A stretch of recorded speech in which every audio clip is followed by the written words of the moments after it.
Hi friends, welcome to my channel. இந்த வீடியோவில் இந்த மாதிரி கோஸ்டர்ஸ் தான் பார்க்க போகிறோம். இது வந்து பியரு, கேட்டு இந்த மாதிரி ஃபேஸஸ் வச்சு பண்ணலாம். இல்லை ஜஸ்ட்டு நம்ம வந்து சர்க்கிளில் பண்ணலாம். நிறைய மாதிரி மாடல்ஸில் பண்ணலாம். அதுக்கு இந்த மாதிரி அக்ரிலிக் யான் தான் எடுத்திருக்கேன். ஹூக் சைஸ் பார்த்திங்கன்னா 4mm ஹூக் எடுத்திருக்கேன். கொஞ்சம் பெருசாக நமக்கு கிடைக்கும் ஸ்டிச்சஸ்ஸு. அது மாதிரி யான் needle and stitch marker, scissors. இப்போ வாங்க எப்படி ஸ்டார்ட் பண்ணலான்னு பார்க்கலாம். ஃபஸ்ட்டு வந்து ஒரு மேஜிக் ரிங் போட்டுக்கோங்க. மேஜிக் ரிங் வந்து எப்படி போடணுங்கிற வீடியோ வந்து ஆல்ரெடி நம்ம சேனலில் இருக்குது. ஜஸ்ட்டு இந்த மாதிரி 2 விரலில் சுற்றிட்டு, யானை சுற்றிட்டு, இந்த மாதிரி நீடில் ஃபஸ்ட்டு த்ரெட்டு உள்ளே விட்டு எடுத்து செகண்ட் த்ரெட் வழியாக வெளியே எடுக்கணும். இப்படி எடுத்துகிட்டு இதை செக்யூர் பண்ணுறதுக்கு ஒரு செயின் போட்டுக்கிறோம். ஓகேவா? இப்போ இந்த இது பார்த்திங்கன்னா இந்த லூப் வந்து நம்ம பிடிச்சி இழுத்தோம்னா டைட் ஆகணும், லூஸ் ஆகணும், அந்த மாதிரி இருக்கணும் மேஜிக் ரிங்கில். இப்போ இந்த மேஜிக் ரிங்கில் நம்ம போட போகிறது டபுள் க்ரோஷே தான் போட போகிறோம். அதனால் ஹைட் இன்க்ரீஸ் பண்ணுறதுக்காக நான் 2 செயின்ஸ் ஆட் பண்ணிக்கிறேன். அப்போ முதல்ல ஒரு செயின் போட்டோம், இன்னொரு செயின் மட்டும் போட்டுக்கிறேன். ஸோ இந்த மேஜிக் ரிங் சர்க்கிள் உள்ளே வந்து நம்ம என்ன பண்ண போகிறோம், 12 டபுள் க்ரோஷே போட போகிறோம். கரெக்டாக கவுண்ட்டு வச்சுக்கோங்க. 12 டபுள் க்ரோஷேஸ். ஓகேங்களா? ஃபஸ்ட்டு போடுற ஸ்டிச்சை வந்து ஸ்டிச் மார்க்கர் வச்சு மார்க் பண்ணியும் வச்சுக்கோங்க. அப்போ தான் கன்ஃபியூஸ் ஆகாமல் இருக்கும். ஓரளவுக்கு சர்க்கிள் க்ளோஸ் பண்ணுறப்போ உங்களுக்கு வந்து எந்த ஸ்டிச்சில் நம்ம வந்து செயின் ஸ்டிச் போடணும், ஸ்லிப் ஸ்டிச் போடணுங்கிறது டவுட் வரக்கூடாது. அதுக்காக தான். இப்போ இது ஹைட்டு இன்க்ரீஸ் பண்ணுறதுக்காக நம்ம போட்டோம் இல்லையா, அது வந்து நீங்கள் ஸ்டிச்சாக கன்சிடர் பண்ண வேண்டாம் இதில். ஏன்னா நீங்கள் ஸ்கொயரில் பண்ணும்போது அது ஸ்டிச்சாக கன்சிடர் பண்ணிப்போம். பட் இது இங்கே ஹைட்டில் மட்டும்தான் வரும் உங்களுக்கு. ஸோ அதை வந்து நீங்கள் கன்சிடர் பண்ணிக்க வேண்டாம். உள்ளுக்குள்ளே 12 சிங்கிள் க்ரோஷேஸ் போடுங்க. ஓகேங்களா? அந்தந்த பேட்டர்னுக்கு தகுந்த மாதிரி நீங்கள் வந்து அதை கரெக்ட் பண்ணிக்க வேண்டிதான். ஸோ இப்போ 12 சிங்கிள் க்ரோஷேஸ். இது பேஸ் இது தான். இதுக்கப்புறம் வந்து நம்ம இன்க்ரீஸ் கொடுக்குறோம், அந்த சர்க்கிளை வந்து பெருசாக்க போகிறோங்கிறதுனால இது என்ன பண்ணணும், கரெக்டாக கவுண்ட் கரெக்டாக வச்சுக்கோங்க. இப்போ இந்த ரவுண்டு ஃபுல்லாக ஒரு ரவுண்டு முடிச்சிட்டேன். ஃபஸ்ட்டு ரவுண்டு முடிச்சிட்டேன். இப்போ இந்த இடத்துல 2 செயின் இருக்குது இல்லையா, அதை விட்டுட்டு ஃபஸ்ட்டு டபுள் க்ரோஷே போட்டோம் இல்லையா, அதில் நம்ம வந்து ஸ்லிப் ஸ்டிச் போடணும். போட்டு இந்த இடத்துல இதுதான் ஃபஸ்ட்டு ஸ்டிச்சு. இதில் ஸ்லிப் ஸ்டிச் போட்டுட்டு 2 செயின் ஆட் பண்ணிக்கோங்க. ஏன்னா அடுத்த ரோவும் நம்ம வந்து டபுள் க்ரோஷே தான் போட போகிறேன். ஸோ சர்க்கிள் வந்து கரெக்டாக இருக்கான்னு பார்த்துக்கோங்க. இதுக்கப்புறம் நம்ம இன்க்ரீஸ் பண்ணும்போது ரவுண்ட் இன்க்ரீஸ் ஆகும், அதுக்காக தான். ஸோ இப்போ 2 செயின் நான் ஆட் பண்ணிக்கிறேன். இப்போ அடுத்து செகண்ட் ரோ பார்த்திங்கன்னா 12 டிசி இன்க்ரீஸ், அதாவது 12 டபுள் க்ரோஷே இன்க்ரீஸ் தான் பண்ண போகிறோம். ஒரே இடத்துல 2 டபுள் க்ரோஷே போட போகிறோம். ஒரே ஸ்டிச்சில் 2 டபுள் க்ரோஷே போட போகிறோம். ஸோ இந்த ரவுண்டோட எண்டில் நமக்கு 24 டபுள் க்ரோஷேஸ் கிடைக்கும். ஓகேவா? இதே பேட்டர்ன் நீங்கள் சிங்கிள் க்ரோஷேயில் போடலாம். ஆனால் ரோஸ் வந்து இன்னும் அதிகமாகிட்டே போகும். ஸோ டபுள் க்ரோஷேயில் போடும்போது ஹைட்டு சீக்கிரம் வந்துடும். ஒரு 4 ரோ நம்ம போட்டோம்னாலே ஒரு கோஸ்டர் அழகாக போட்டுடலாம். இந்த கோஸ்டர் செட்டு பார்த்திங்கன்னா ஒரு 6 நீங்கள் கலர் கலராகவும் போடலாம், இல்லை சிங்கிள் கலர்லேயே வந்து 6 பீஸ் போடலாம். கோஸ்டர்னால் மோஸ்ட்லி வந்து 6 இருக்கும், கண்டிப்பாக 6 பீசஸ் இருக்கணும் கண்டிப்பாக. ஸோ நீங்கள் போடும்போதே வந்து கலர் சூஸ் பண்ணி வெவ்வேறு கலர்ஸில் அப்படியும் போடலாம். யாருக்காவது கிஃப்ட் பண்ணுறீங்க, இல்லை யாருக்காவது சேல் பண்ணுறீங்க அப்படின்னா கூட கலர் சூஸ் பண்ணுறது நீங்கள் கலர் சூஸ் பண்ணி போடலாம், இல்லை சிங்கிள் கலராக கூட நம்ம போட்டுக்கலாம். இப்போ ஒவ்வொரு ஸ்டிச்லேயும் 2 டபுள் க்ரோஷே போட்டுகிட்டே வாங்க. அதுதான் இன்க்ரீஸ். ஸோ நம்ம பேஸில் 12 டபுள் க்ரோஷே போட்டிருக்கோம். இப்போ 2 இன்க்ரீஸ் கொடுக்கும்போது மொத்தமாக டோட்டலாக பார்த்திங்கன்னா 24 டபுள் க்ரோஷேஸ் கிடைக்கும் நமக்கு. இப்போ ஃபஸ்ட்டு போட்ட ஸ்டிச்சை மார்க் பண்ணியிருக்கோம் இல்லையா, அதில் வந்து ஹூக்கை இன்சர்ட் பண்ணிவிட்டு ஒரு ஸ்லிப் ஸ்டிச் போட்டுருங்க. போட்டுட்டு இந்த ரவுண்டை க்ளோஸ் பண்ணிடுங்க. க்ளோஸ் பண்ணிவிட்டு நெக்ஸ்ட் ரவுண்டும் டபுள் க்ரோஷே தான் போட போகிறோம். அதனால் ஒரு 2 செயின்ஸ் ஆட் பண்ணிக்கிறேன். இப்போ தேர்ட் ரவுண்டு பார்த்திங்கன்னா ஒரு டபுள் க்ரோஷே, அதாவது ஃபஸ்ட்டு இருக்கிற இதில் வந்து ஸ்டிச்சில் ஒரு டபுள் க்ரோஷே, அடுத்த ஸ்டிச்சில் ஒரு டபுள் க்ரோஷே இன்க்ரீஸ். புரியுதா? இப்போ நம்ம எங்கே க்ளோஸ் பண்ணமோ அந்த இடத்துல ஒரு டபுள் க்ரோஷே போடுறோம். இந்த இடத்துல ஒரு டபுள் க்ரோஷே, அடுத்ததில் வந்து ஒரு டபுள் க்ரோஷே இன்க்ரீஸ், செகண்டில் வந்து டபுள் க்ரோஷே இன்க்ரீஸ். ஒரே ஸ்டிச்சில் 2 டபுள் க்ரோஷே போடுவோம்.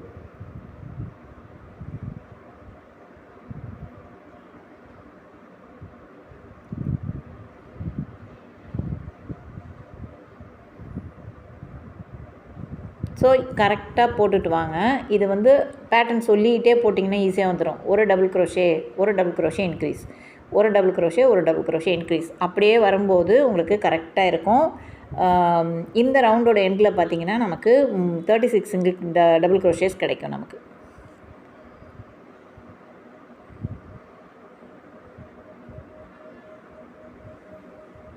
ஓகேவா?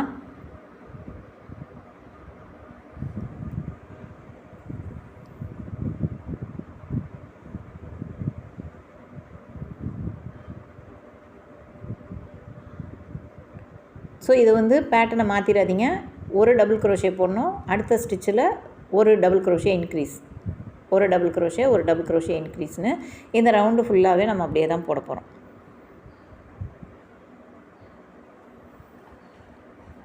இப்போ தேர்ட் ரவுண்டு கம்ப்ளீட் பண்ணியாச்சு. இந்த ரவுண்டோட எண்டில் நமக்கு 36 சிங்கிள் க்ரோஷேஸ் டபுள் க்ரோஷேஸ் கிடைக்கும். இப்போ ஃபஸ்ட்டு போட்ட ஸ்டிச்சில் ஸ்லிப் ஸ்டிச் போட்டுட்டு இந்த ரவுண்டை க்ளோஸ் பண்ணிடலாம். இப்போ நெக்ஸ்ட் ரவுண்டும் நம்ம பார்த்திங்கன்னா டபுள் க்ரோஷே வச்சு தான் ஃபினிஷ் பண்ண போகிறோம். ஸோ இதுக்கு நான் 2 செயின் ஆட் பண்ணிக்கிறேன்.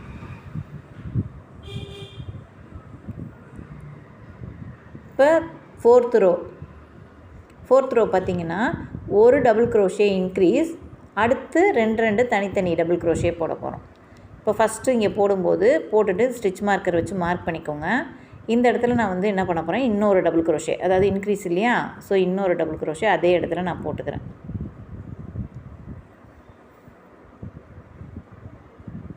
போட்டுட்டு அடுத்தடுத்து இருக்கிற செயினில் 2 டபுள் க்ரோஷே, அதாவது சிங்கிளாக ஒவ்வொரு டபுள் க்ரோஷேவாக 2 டபுள் க்ரோஷே போடணும். அதாவது ஒரு டபுள் க்ரோஷே இன்க்ரீஸ், அப்புறம் ஒரு டபுள் க்ரோஷே, ஒரு டபுள் க்ரோஷே. இதே பேட்டர்னை இந்த ரவுண்டு ஃபுல்லாக நீங்கள் ஃபாலோ பண்ணணும். ஸோ இதில் எண்டில் பார்த்தீங்கன்னா நமக்கு 48 டபுள் க்ரோஷேஸ் கிடைக்கும். ஒரு இன்க்ரீஸ், அடுத்து ஒரு 2 தனித்தனி டபுள் க்ரோஷேஸ். உங்களுக்கு பார்க்கும்போதே தெரியும் நம்ம எப்படி பேட்டர்ன் போடுறோங்கிறது.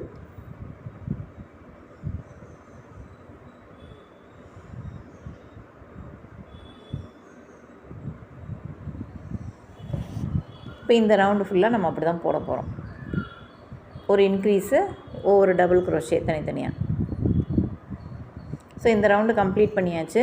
இப்போ ஃபஸ்ட்டு போட்ட ஸ்டிச்சில் வந்து நான் ஹூக்கை இன்சர்ட் பண்ணி ஒரு ஸ்லிப் ஸ்டிச் போட்டுக்கிறேன்.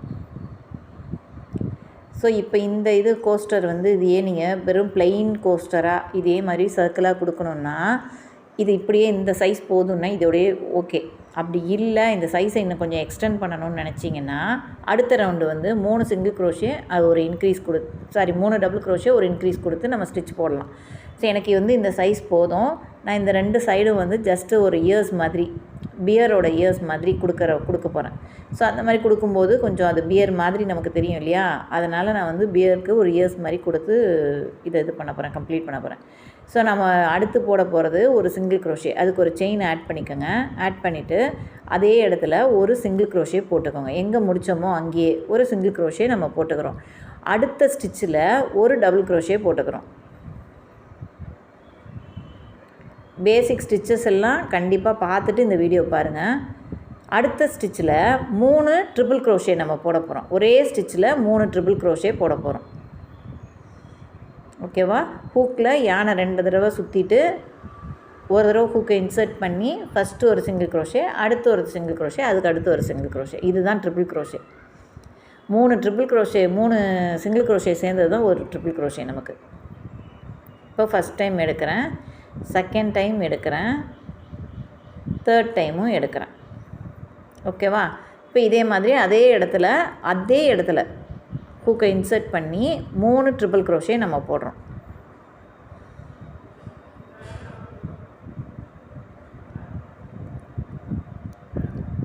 போட்டுட்டு இப்போ அடுத்த ஸ்டிச்சில் பார்த்திங்கன்னா ஒரு டபுள் க்ரோஷே போடணும். பக்கத்து ஸ்டிச்சில் ஒரு டபுள் க்ரோஷே போடணும்.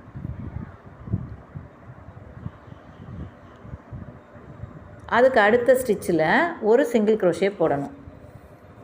பக்கத்தில் இருக்க ஸ்டிச்சில் ஒரு சிங்கிள் க்ரோஷே போடணும். ஸோ இது ஒன் சைடு வந்து காது வந்து முடிஞ்சிருச்சு. இந்த பியரோட இயர்ஸ் வந்து ஒன் சைடு போட்டுட்டோம். இப்போ நெக்ஸ்ட்டு அடுத்த சைடு போடணும் இல்லையா, அதுக்கு என்ன பண்ணுங்கள், 2 சைடும் கேப் விடுறதுக்காக இங்கேருந்து ஒரு 8 ஸ்டிச்சு வந்து தள்ளி மார்க் பண்ணிக்கோங்க. 1 2 இங்கே பாருங்கள், 1 2 3 4 5 6 7 8 ஸ்டிச்சு விட்டுட்டு 9th ஸ்டிச்சில் நீங்கள் ஒரு மார்க்கர் வச்சு மார்க் பண்ணி வச்சுக்கோங்க.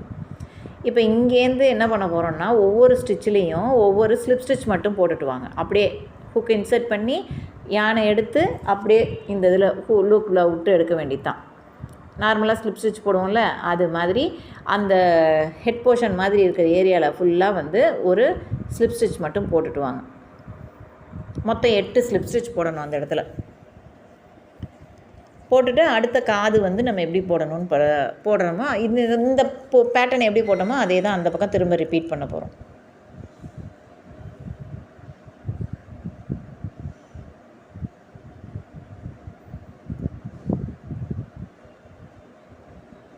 ஓகேவா?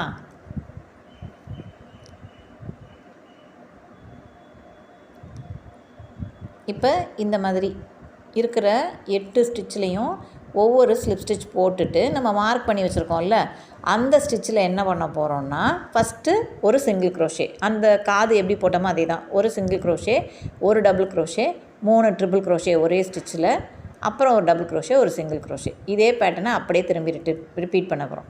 ஸோ இப்போ ஒரு சிங்கிள் க்ரோஷே போட்டேன், அடுத்த ஸ்டிச்சில் ஒரு டபுள் க்ரோஷே போடுறேன்.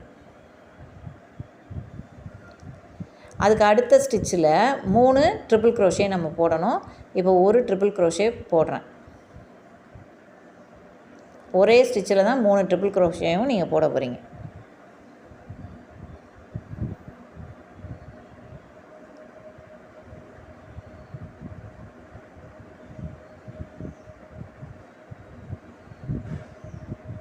ஸோ 2வது ட்ரிபிள் க்ரோஷே போட்டாச்சு. இப்போ அதே இடத்துல 3வது ட்ரிபிள் க்ரோஷேவும் போடணும் நம்ம.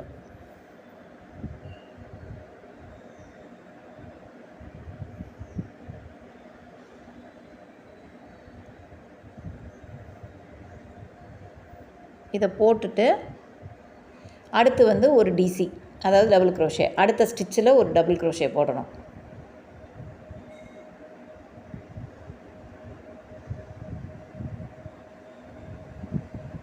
அடுத்து ஒரு டபுள் க்ரோஷே, அடுத்து லாஸ்ட்டில் வந்து ஒரு சிங்கிள் க்ரோஷே போட்டால் இந்த பக்கமும் இந்த இயர்ஸும் முடிஞ்சிடும்.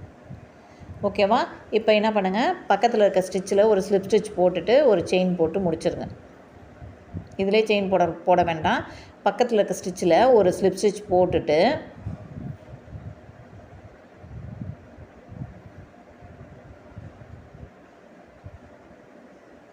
ஒரு செயின் போட்டுட்டு யானை கொஞ்சம் எக்ஸஸாக விட்டு கட் பண்ணிவிடுங்க. பின்பக்கமாக ஹைட் பண்ணி விட்டுறலாம் நம்ம.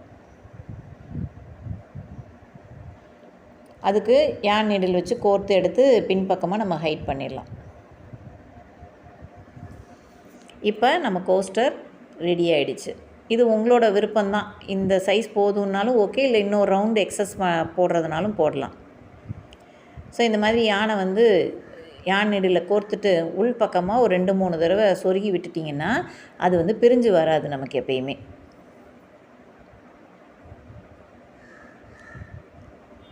இல்லை இந்த யானை அப்படி சொருகி விட்டுட்டு நீங்கள் லைட்டர் இருக்குல்ல, லைட்ரு வச்சு கொஞ்சம் அப்படி லைட்டாக அந்த எண்டை மட்டும் இது பண்ணி விட்டுட்டிங்கன்னா அதுவும் பார்த்திங்கன்னா உங்களுக்கு பிரிஞ்சு வராமல் இருக்கும். உங்களுக்கு இந்த மெத்தடே போதும். அப்படி இல்லை இன்னும் எனக்கு செக்யூர் பண்ணணும்னு நினச்சிங்கன்னா நம்ம என்ன பண்ணலாம், லைட்ரு வச்சு கூட அந்த எட்ஜை வந்து இது பண்ணிடலாம். ஸோ அதே மாதிரி இந்த காது போர்ஷனில் எக்ஸ்ட்ரா விட்டுருந்தோம்ல, யானை கட் பண்ணோம்ல, அதையும் வந்து இந்த பக்கம் நல்லா பார்த்துக்கோங்க. பின்பக்கம் முன்பக்கம் தெரியக்கூடாது யானை. அந்த மாதிரி உள்பக்கமாகவே கொடுத்து சொருகி நம்ம இதை ஹைட் பண்ணிடணும். ஒரு 2-3 ஸ்டிச்சு உள் பக்கமாக விட்டிங்கன்னா கூட போதும்.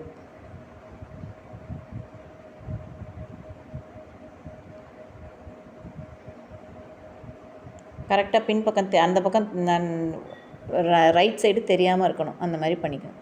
ஸோ இப்போ நம்மளோட கோஸ்டர் ரெடி ஆகிடுச்சு. அவ்வளோதான். நம்ம சேனலை சப்ஸ்கிரைப் பண்ணிக்கோங்க. அப்கமிங் வீடியோஸ் எல்லாமே உங்களுக்கு யூஸ்ஃபுல்லான வீடியோஸாக தான் வரும். பெல் ஐக்கானை கிளிக் பண்ணி ஆல் நோட்டிஃபிகேஷன் கொடுத்து வச்சுக்கோங்க. அப்போ தான் அப்கமிங் வீடியோஸ் எல்லாமே உங்களுக்கு நோட்டிஃபிகேஷனில் வர ஆரம்பிக்கும். இந்த வீடியோவில் ஏதாவது டவுட் இருந்ததுன்னா கமெண்ட் செக்ஷனில் கேளுங்க, இல்லை நம்ம வாட்ஸ்அப் குரூப்பில் கேட்டாலும் சரி. நெக்ஸ்ட் வீடியோவில் பார்க்கலாம். தேங்க்ஸ் ஃபார் வாட்சிங்.